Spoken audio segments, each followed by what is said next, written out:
मरी में गुज़श्ता रात से जारी बर्फबारी की शिद्दत में इजाफा, 1 फुट तक बर्फबारी रिकॉर्ड की गई। 17 मील के मकाम पर ट्रैफिक का दाखिला भी बंद, गाड़ियों की लंबी कतारें, लोगों को शदीद मुश्किलात का सामना करना पड़ रहा है। इरफान काठिया DG PDA में हमें ज्वाइन करेंगे। इरफान साहब, आपके वक्त का बहुत शुक्रिया।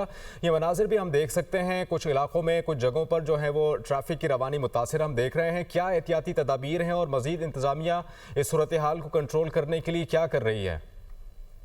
बिस्मिल्लाहिर्रहमानिर्रहीम। जिस तरह से आपके इल्म में है कि ये जो स्पेल था ये ऑलरेडी प्रेडिक्टेड स्पेल था बर्फबारी का मरी और मलेका इलाकों में, और इस जमन में तमाम जो कोऑर्डिनेशन नेसेसरी कोऑर्डिनेशन थी उसको ऑलरेडी ये कर लिया गया था, और जितनी भी रिक्वायर्ड हैवी मशीनरी है, बाकी लॉजिस्टिक्स हैं और सयाहों की जो बेहतरी के लिए भी जितना इंतजाम थे इनको बर वक्त मुकम्मल कर लिया गया हुआ है।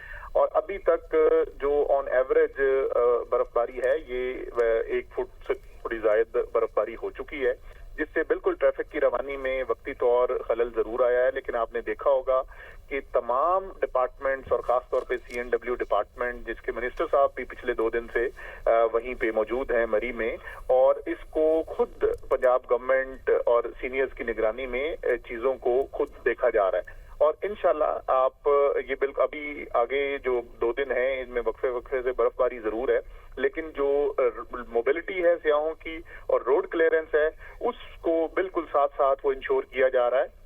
और आप ये देखेंगे कि अगले चंद घंटों में जो मेन शाहराहें हैं वो पूरी तरह से क्लियर होंगी। जी, इंतजामिया मुतहर्रिक है और जो शाहराहें क्लियर नहीं हैं आइंदा चंद घंटों में उन्हें भी क्लियर करवा लिया जाएगा।